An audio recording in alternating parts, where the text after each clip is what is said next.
समीर वानखेड़े को iron case समेत 6 मामलों से हटाया गया। आईजी संजय सिंह के नेतृत्व में एनसीबी की सेंट्रल टीम मामलों की जांच करेगी। वानखेड़े मुंबई में रहकर दिल्ली हेडक्वार्टर को रिपोर्ट करेंगे। दिल्ली एनसीबी की एक टीम आज 6 मामलों की जांच के लिए मुंबई पहुंचेगी। जांच आईजी रैंक के अधिकारी संजय सिंह की टीम को हैंडओवर करने के लिए फाइल्स तैयार करने के निर्देश। समीर वानखेड़े पर एनसीपी नेता नवाब मलिक ने कहा, यह तो शुरुआत है, अभी तो सिस्टम की सफाई के लिए बहुत कुछ करना बाकी है और हम ये करेंगे। 26 मामलों में जांच की जरूरत है।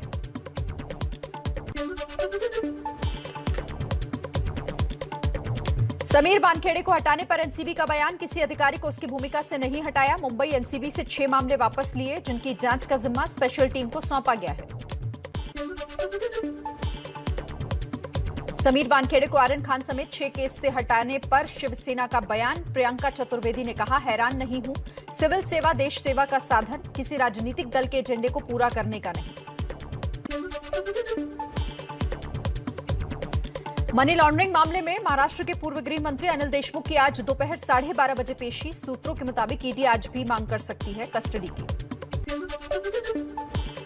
अनिल देशमुख के बेटे ऋषिकेश देशमुख ईडी की पूछताछ में शामिल नहीं हुए। वकील ने कहा, ईडी से 7 दिन का समय मांगेंगे। मनी लॉन्ड्रिंग केस में ऋषिकेश पर भी कसा है शिकंजा।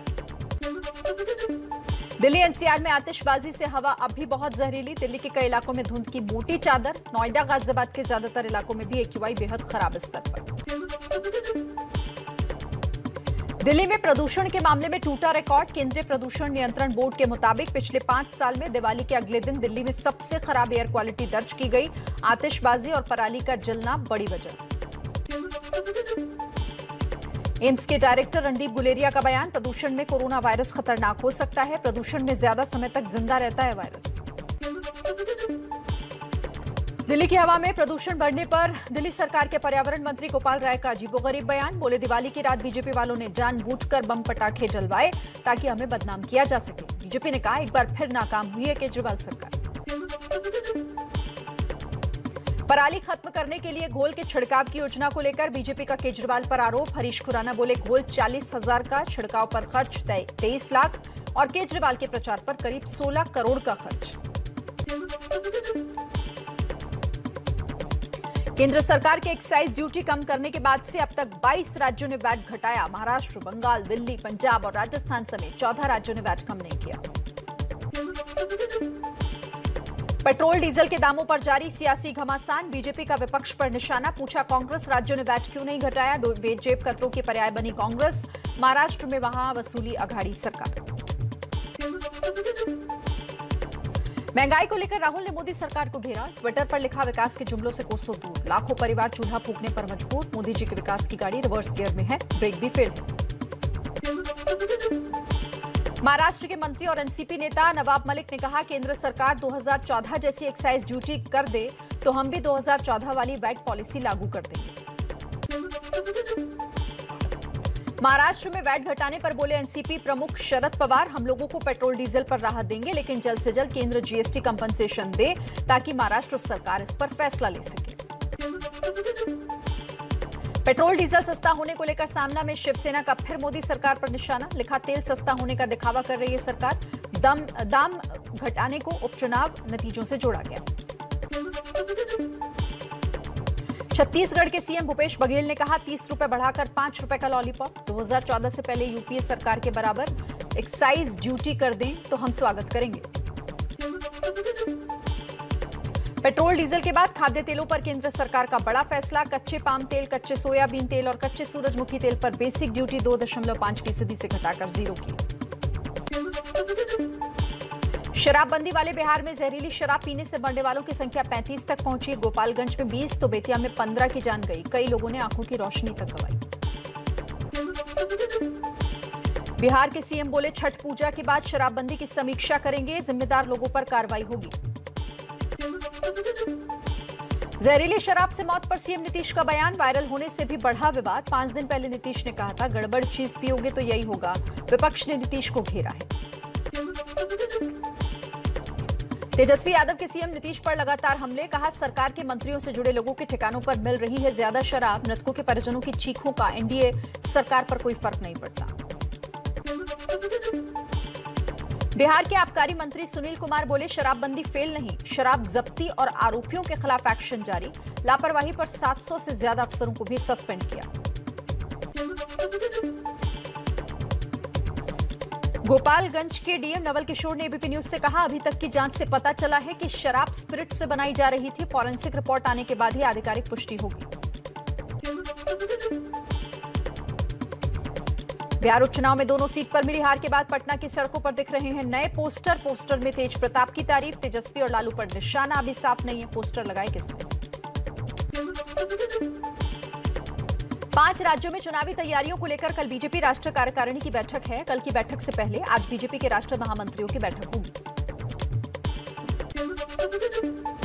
गोरखपुर में दिवाली मिलन समारोह में सीएम योगी ने दिए विधानसभा चुनाव लड़ने के संकेत। कहा, नेताओं को चुनाव लड़ना चाहिए, वैसे आखिरी फैसला केंद्रीय नेतृत्व को लेना है। यूपी के इटावा में सीएम योगी आज करेंगे सेंट्रल जेल का उद्घाटन। मुलायम सिंह का ड्रीम प्रोजेक्ट कहे जाने वाली जेल की नींव 2015 में रखी गई थी। करीब 2 अरब 76 करोड़ किए गए हैं खर्च। केजरीवाल सरकार ने दिल्ली में मुफ्त राशन योजना 6 महीने के लिए बढ़ाई। महंगाई को लेकर केंद्र पर हमला करते हुए केंद्र की मुफ्त राशन योजना भी 6 महीने बढ़ाने की मांग की। केंद्रीय खाद्य सचिव सुधांशु पांडे ने कहा, मुफ्त राशन योजना को 30 नवंबर से आगे बढ़ाने का कोई प्रस्ताव नहीं। यूपी में सीएम योगी ने होली तक बढ़ाई है फ्री राशन योजना।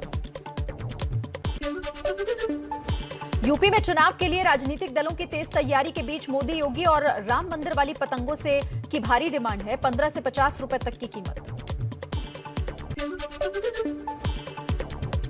दिल्ली कैबिनेट की बैठक में 2 बड़े फैसले। कोरोना के खिलाफ लड़ने में स्वास्थ्य व्यवस्थाओं के लिए 1544 करोड़ रुपए की मंजूरी। दिल्ली के लिए 190 लो फ्लोर एसी बसों को भी मंजूरी दी गई।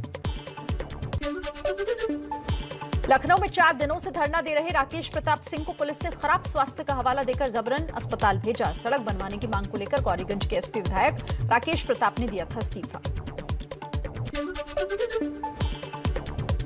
दिल्ली में 10 नवंबर को छठ पूजा के लिए रहेगी छुट्टी। केजरीवाल सरकार ने सार्वजनिक अवकाश घोषित किया। स्ट्रिक्ट प्रोटोकॉल के साथ पूजा के निर्देश दिए।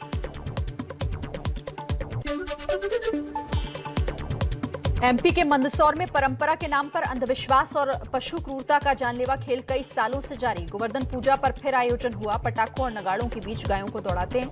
हादसों की आशंका रहती है, फिर भी रोक नहीं है। देश में और कम हुई कोरोना की रफ्तार। 24 घंटे में 10,929 नए केस मिले हैं। 392 लोगों की हुई मौत। रिकवरी रेट 98% के पार। मार्च के बाद सबसे ज्यादा हुई रिकवरी दर। महाराष्ट्र की उद्धव सरकार में मंत्री असलम शेख की जन्मदिन पार्टी में उड़ी कोरोना नियमों की धज्जियां। मुंबई के मलाड में भारी भीड़ जुटी। न मंत्री ने मास्क पहना, न ही मेहमानों ने। कर्नाटक में पूरी तरह हटाया गया कोरोना का नाइट कर्फ्यू। कोरोना मामलों में लगातार बढ़ोतरी के बाद रात 10 बजे से सुबह 5 बजे तक कर्फ्यू लग रहा था। कानपुर में फूटा जीका वायरस का बम। एक साथ 30 मरीज मिलने से मचा हड़कंप। स्वास्थ्य विभाग की टीम सर्वे और स्प्रे के काम में जुटी हुई है।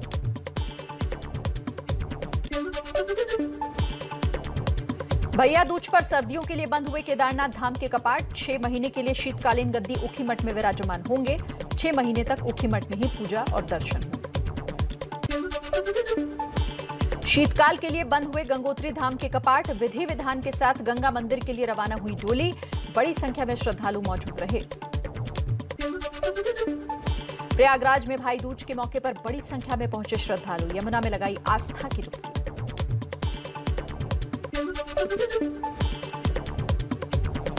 केंद्रीय मंत्री साध्वी निरंजन ज्योति और मुख्तार अब्बास नकवी ने मनाया भाई दूज का पर्व। नकवी के आवास पर साध्वी निरंजन ज्योति ने तिलक लगाकर लंबी उम्र की कामना की। उत्तरी दिल्ली के राजेंद्र नगर इलाके में एमसीडी ने खोला पेट डॉग पार्क। पालतू जानवरों के लिए जंपिंग, झूला, स्लाइडिंग की व्यवस्था। T20 वर्ल्ड कप में भारत को मिली शानदार जीत। स्कॉटलैंड को 8 विकेट से हराया। 86 रनों का लक्ष्य भारत ने 81 गेंद पहले हासिल कर लिया। सेमीफाइनल की उम्मीद बरकरार है। स्कॉटलैंड के खिलाफ केएल राहुल ने 19 गेंदों पर 50 रन की तूफानी पारी खेली। रोहित ने 16 गेंद में 30 रन बनाए। शमी और रविंद्र जडेजा ने 3-3 विकेट लिए।